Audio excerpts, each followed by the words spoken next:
Hey, RJ, do you have the story written yet? We're going to press at midnight.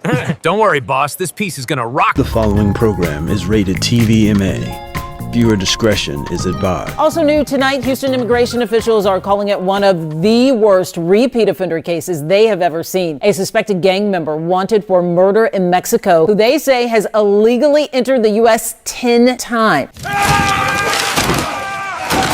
This is the guy we're talking about, Humberto Avila. ICE says it's been tracking his back and forth movements across the border for more than 2 decades.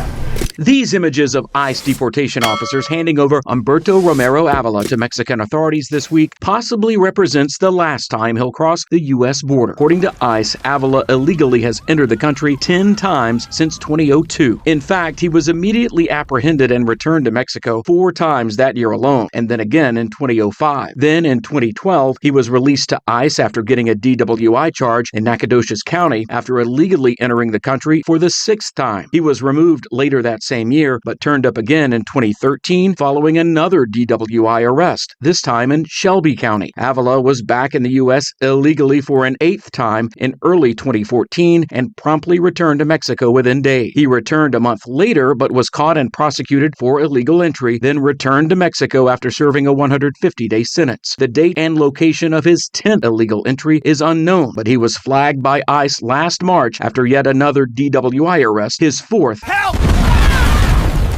It was during processing for that deportation when ICE learned from the U.S. Embassy in Mexico that Avila was wanted for the 2007 murder of a 22-year-old man and reported to be a known member of the Paisas gang. In a statement, the head of Houston's ICE enforcement and removal operations said, quote, "In the more than 30 years that I've worked in immigration enforcement, I'm not sure I've ever come across a more egregious offender or a better example of why immigration enforcement is so critical to maintaining public safety." And this afternoon, I spoke with a nonprofit immigration rights group Fiel here in Houston. It does not generally agree with a lot of the mass deportation stuff that's been going on, but the group does believe individuals like Avila should be ICE's priority.